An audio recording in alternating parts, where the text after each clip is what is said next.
You're listening to Healthcare Now Radio. Stand by for This Just In, the latest in healthcare innovation and technology trends with your HIT advisor, Justin Barnes.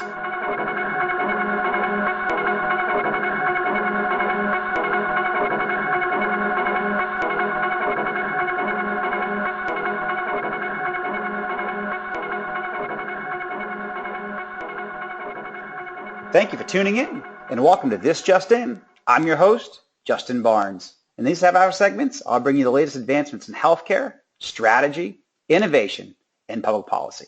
As always, we're broadcasting from the This Just In studios on the Business Radio X network as well as the Healthcare Now radio network.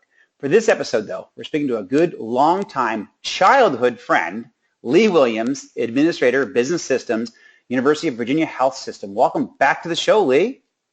Thank you, Justin. I'm glad to be here. Yeah, I think I tell this story, and we tell this story now all the time, but literally you were on my HIMSS radio show back in February of this year, and you thought you recognized me and recognized my name, and then you walk on stage at HIMSS and said, we're just about to go. We're actually kind of live on air. I just step back to shake my guest's hand whenever they come on, and you literally said, "Are you Justin Barnes from Amherst High School?"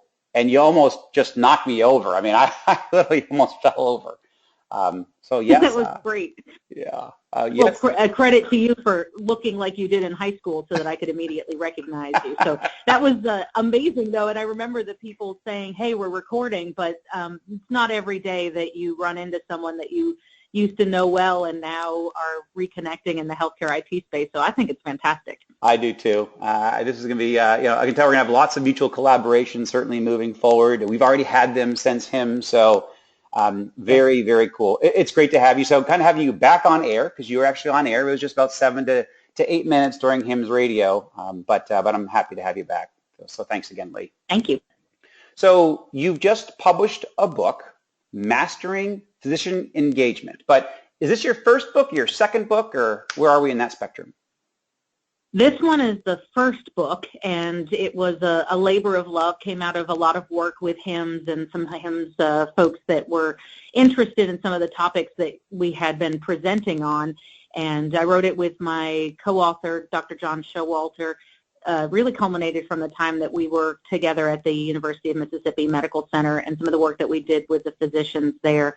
And after talking at a bunch of conferences on the same arc of information, decided that there was enough to put together for a book. So Mastering Physician Engagement came out this year. We're really proud of it. Yeah, no, it's great. And I'm actually going to ask you a question. On page 85, you talk about the Hawthorne effect. What do you do? I'm just kidding. I'm just kidding. Not going to go that deep. Because on page 87, go grab my coffee. Exactly.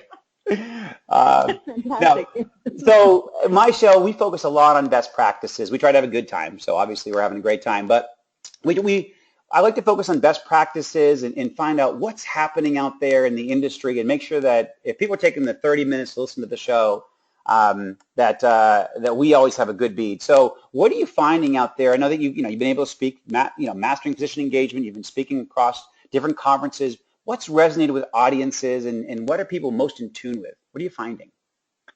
Oh, that's a great question because we do cover a lot of ground in the book. But when I speak at the conferences, and these have been revenue cycle or in IT and at HIMSS, and it's been interesting to see that there are a couple of topics that people really coalesce around. I think they resonate with people who are trying to get things done in the healthcare IT space.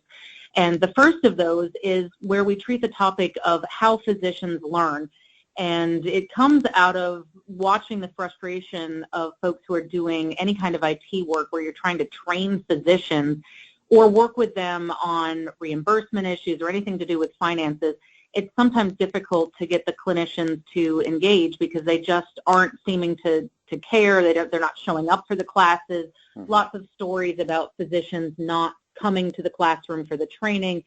And so the part where we talk about medical school and how physicians are trained to learn their medical work, it really creates a way of learning that is very specific to the discipline of medical professionals and to doctors in particular. And that has to do with being really hands-on. So the physicians do a see one, do one, teach one methodology in medical school, which of course for them lasts, you're doing an undergrad for 4 years, and then you've got your medical school for another 4 years, and then they do residency for another 3, 4, 5 to 7, 8 years of school. So really a majority of most of the physicians' adult lives up to the time that they're 30 or 35. And they're taught in a very hands-on way where they are independent thinkers who have to see for themselves how to do things. And they want to actually do the workflow themselves.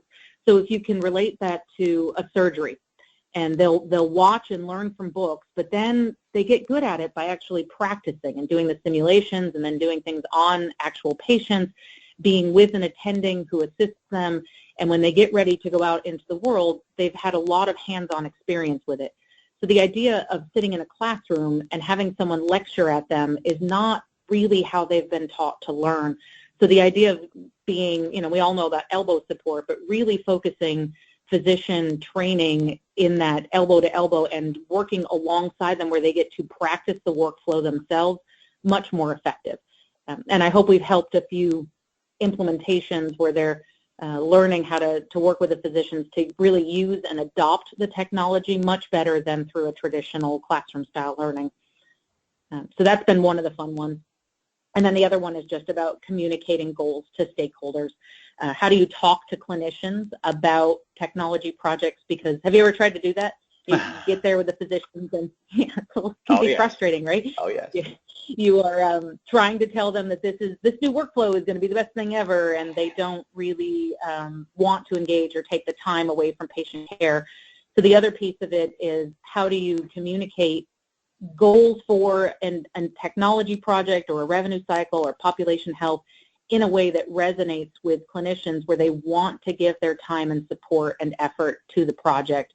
So there's a whole detail around that and some good ideas for starting those conversations, figuring out what is working with that particular physician group, and then leveraging that connection to really push your project forward.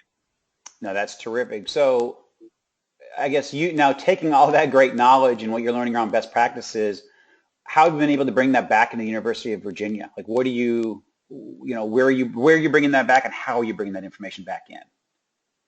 Yeah, so one of the things that I have the privilege of doing in my role here is to help with a lot of the initiations of technology projects.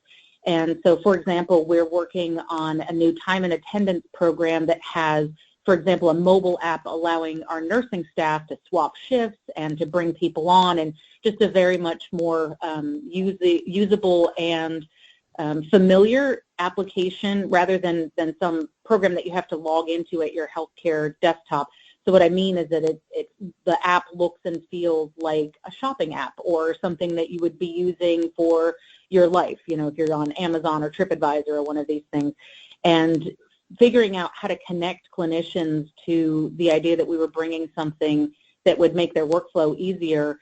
We were able to couch that in terms of getting their time back and being able to make it a seamless experience for them, and really being sensitive about the benefit of what an individual nurse was going to get out of this technology project, rather than our geeky way of saying, oh, this tech is really cool, it's very modern, this is going to be, it's a new thing that just came out, we're all certified on it, we got it.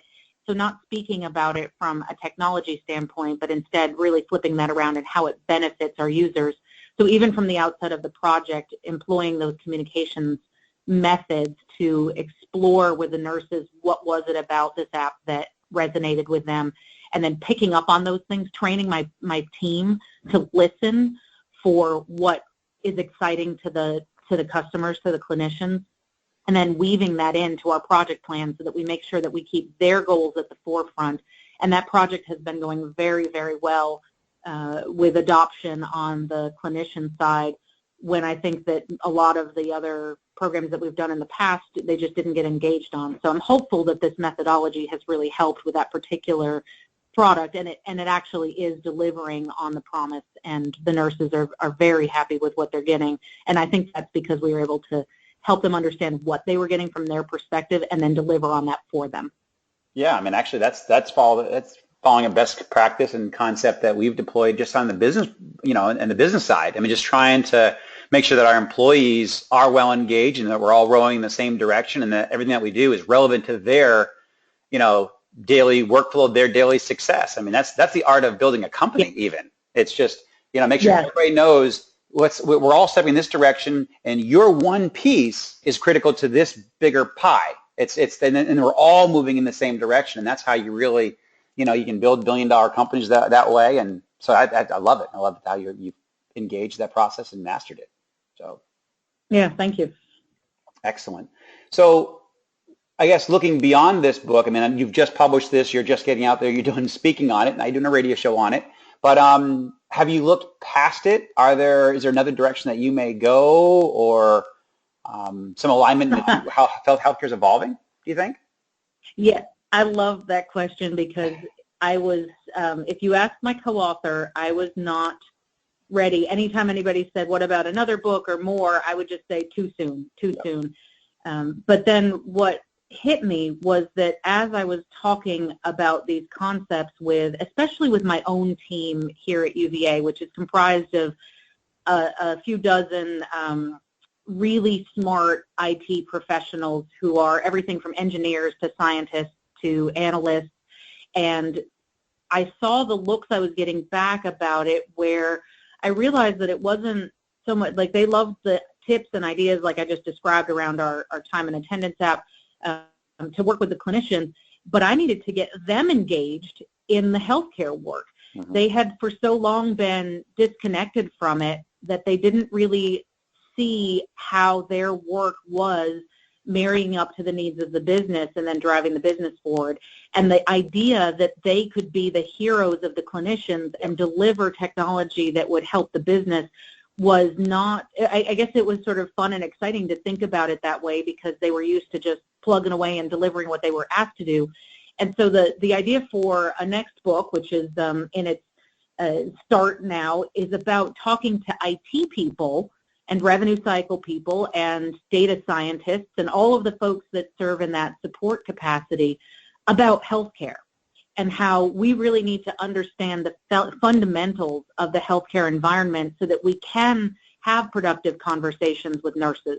When they talk about how scheduling is difficult, we need to understand how they're staffed and how they organize their time and how they deploy their teams and why licenses and certifications are required prerequisites for certain staffing slots, et cetera. If you don't understand the business, it's very difficult to hear and understand and make that connection with how the technology is going to help, and then really weaving that business and the IT strategy together so that you can communicate effectively back with your operational and your clinical folks. So this next step will look at helping IT people to connect with healthcare and really deeply understand how we as professionals can aid clinicians in giving the very best patient care, patient experience, and owning our part of that to feel like we're truly part of that clinical mission and that the success of sending a patient home healthier than when they came to us is not only the responsibility of the clinicians, but is also the responsibility of all of us who support the clinicians and to really get excited and engaged on that. So it's the inverse. It is not helping clinicians be excited about technology. It's helping the technology team be excited about the clinical work. I love it. That's the apex of where our healthcare system is going, how it's shifting. That's exactly the clinically integrated or just integrated healthcare system that we need to have. I mean, I've always said when working near and dear to my heart is administrative, business, and clinical processes need to be fully integrated. Our patients deserve it. They are our customers. Our clinicians deserve it. Our administrators deserve it. Our country deserves it. Us as taxpayers pay the bill for healthcare costs in this country. People don't realize that. Medicare, we as taxpayers pay that bill. It's no one else. It's not the government. It's us. And we deserve to have the integrated system. And I love how you create that inverse strategy from where you are right now with your book. So.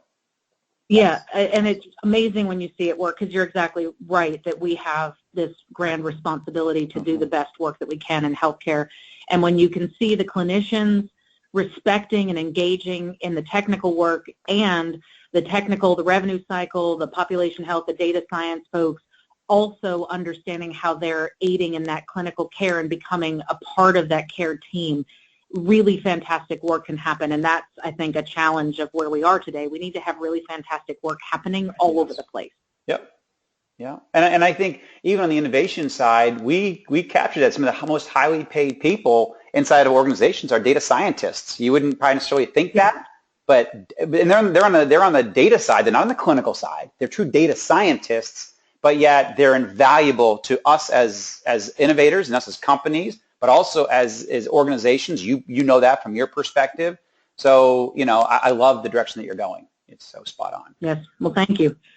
So another thing that we're going to talk about here is something near and dear to my heart. I was very fortunate to be able to be a co-host and co-creator of this Health Innovation Summit / think tank that we pulled together the other week, and you are certainly a part of it. You're a very key part of it. You're one of the catalysts, quote unquote, that I called them. And I think for my audience, you're going to start to hear more of this. We're actually going to do a couple of shows on the Summit and think tank coming up. We're going to have more events actually coming this fall and even into HIMSS 18 around this summit and think tank.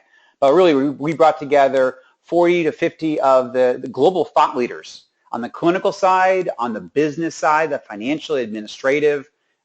We brought in health institutions and healthcare centers. We brought in innovators. We brought in policymakers, other thought leaders and key stakeholders from across the country, but also globally. So it was a great collection of minds. And again, that's why we're going to keep it going on. And in our day, we focused on value-based care as one of our tracks. We focused on connected health as our middle track, and our final track was virtual care. So 3 really big concepts, not just here in America and how our American healthcare system is evolving, but globally how we're evolving as a global society, and how we need to bring this together. And you and I have been talking already for a while on how we need to integrate a lot of these approaches. So those are the 3 topics, but because we were all thought leaders that were in the room, I didn't have any panels. We had catalysts. We had discussion catalysts because everybody in the room participated, and we've had a lot of cool takeaways from that. We're going to be publishing a lot more of that strong content, really best practices on how to engage value-based care and be successful with it, how to engage connected health and be successful with it, how to engage virtual care and be successful with it in virtual care beyond just telehealth or telemedicine. So first of all, thank you, Leigh, for traveling down and being part of that event. That was held in Raleigh. But what are some of the big takeaways or favorite takeaways that you got from that event, that think tank? I love how you just described it, because that room full of 40 to 50 thought leaders, that was such a joy for me to participate in, because everyone knew the basics. We were able to have some really great conversations at a high level that I don't often get to engage with folks that want to talk about healthcare, IT, and value-based care, and all of the ways that we're leveraging technology to move forward in the different areas that you talked about. It was really an amazing experience to hear from a variety of folks who had exciting work going on. Just really impressed all day long with what people had to say. And a big hat tip to my friend Jeff Coughlin from HIMSS, who talked us through some of the legislative changes and what's on the landscape. And that's yeoman's work for him to keep up with what's going on right now. And I really enjoy listening to his briefings and having his help to distill what's going on. So a greater understanding of what's happening in healthcare really right now from a level that is not what you get on the front page of the newspaper, but really from some folks that understand deeply how healthcare works. That was phenomenal for me to participate in. Excellent. And I have to say that the work that Neil Gomez and his team are doing at Thomas Jefferson University around the patient experience, those apps that they had, the MyJeff apps that take a patient through their experience, whether you've just been diagnosed with a chronic disease or in the acute care space around maybe you've been diagnosed with cancer, or I love the one that was MyJeff Baby, where you found out that you're pregnant, and trying to weave together all of the different needs of a patient into a seamless experience, where it was my understanding from what we looked at and what he presented that patients were able to have one portal into their care everything from where is my appointment to who is my doctor, when is my next appointment, what are my medications, where do I need to go. And then I love the part about the restaurants and the parking and the very, it might seem mundane, but really real things to patients when they're trying to come to a hospital and find their way around. So the way that they've put out something that to me was visually stunning and really helpful in a very basic way, solving some really basic issues, that was great. So being able to see an actual example of a well-developed system like that is not only inspirational, but I hope all of us took away an opportunity to think about how our organizations need something like that and how can we make it happen. Or to the technology partners who were in the room, how do you think about your technology in a way that really is patient-centric and deliver something like that that you think is just, you know, my mom could use that. Right. If we hold that as a bar of whether this product is successful or not, you know, would it change your life and make it better? And is it easy enough to use that anybody could pick it up? That's amazing work. So I really liked that as well. No, that's excellent. And you bring up Jeff Coughlin.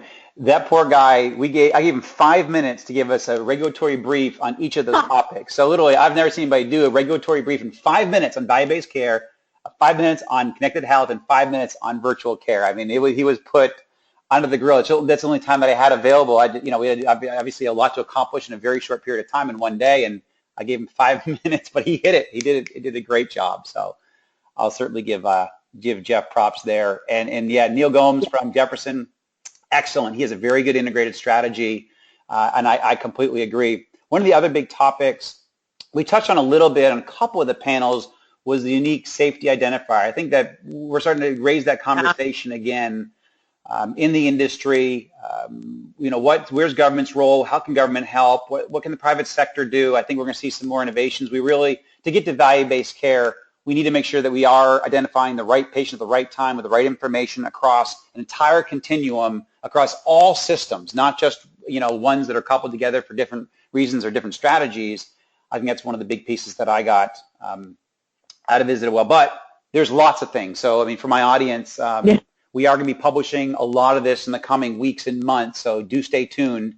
And you're going to see some of Leigh's best practices as well published. But moving there, Leigh, during the summit, you shared your perspective about transitioning from fee-for-service to value-based care. So what are some of your thoughts there, connecting the old with the new, the old world with the new world, reimbursement strategies, and even if you could weave in some MIPS and QPP stuff would be great. Yeah, so I think the main point of that is, if I were to distill down that really excellent conversation that we all had, is that we're in the transition from fee-for-service to value-based care where most organizations are still living in that fee-for-service environment and have an operational mandate to continue to do business in the way that brings the cash in. The revenue cycle is still dependent on the fee-for-service methodologies, on the way that we're doing billing, and that's where the majority of the patient revenue, which is what we need in order to run our businesses, is coming from. And so it's an interesting thing to say, okay, well, I understand that we're about to have the storm of value-based care coming, and I get it that we have to focus on outcomes, but how as an organization do I start taking those baby steps towards getting a program, and how do you shift? Because if you're still, we use the analogy of catching fish right before a storm, and the fish tend to bite really well when the pressure's dropping and the clouds are over. And so in fee-for-service, you're still catching fish because that's where we are right now. How do you decide, oh, it's time to pull bait and go in and do business differently? I don't think there's going to be one day that suddenly is the day that we cut over. So recommendations around best practices have to do with understanding your organization and what is it that your organization needs to do in order to make that shift. That answer will be different for every provider group. I work in academic medical centers, and I've been in 2 during the time that we've been doing this shift, and they both approach it very differently because they are in different regions. They are different business methodologies and priorities. So looking at, so you mentioned QPP and macro and MIPS, what does that program impact for your business? For us here at UVA, with MIPS and our faculty-based practice, so our physician practice, starting to figure out what are those outcomes that they're going to be looking at. Which quality indicators are the ones that we think will be useful in looking at our own business? Which ones align with how we want to treat our patients? Where is it that we want to put our effort? Are we scoring naturally well in some areas and really not in others? And how do you begin to understand the programs well enough to create your own priorities and where you want to deep dive? And I would say another thing that's important is identifying ownership within your own organization. Who's going to be responsible from the operational side, from the clinical side, and from the revenue cycle side to really come together and do these assessments? Because without a clearly defined owner who's looking at the programs and figuring out how they impact your business and where you need to prioritize your efforts, you might not even get started. So as we shift, somebody's got to start paying attention to the new way, figuring out how it impacts your organization, and then putting some ownership around, if this is going to be a transition, what's the path and how do we get there? Yeah, no, that's excellent advice. I know, we were talking off air a little bit. That's advice no matter your practice, medical clinic, or a large health system, or a large hospital, or a small hospital. That's universal advice for everybody. So. Yes. But we are at the top of our time here. I know we have a lot more content to get to, but I'll just have to have you back, Leigh. That's as simple as that. Thank you. You're welcome. I've enjoyed this very much. I always enjoy our conversation. So Leigh Williams, University of Virginia Health Systems, thank you very much. Great to have you as my guest. And again, thank you to everyone for listening and joining us today. Please tune in weekdays at 2:30 p.m. Eastern, 11:30 a.m. Pacific. As always, you can track me on Twitter at HIT Advisor and use the hashtag #ThisJustIn so we can respond to your comments from the show. In addition, all of my content's posted at justinbarnes.com. Many thanks to everyone, and have a terrific week.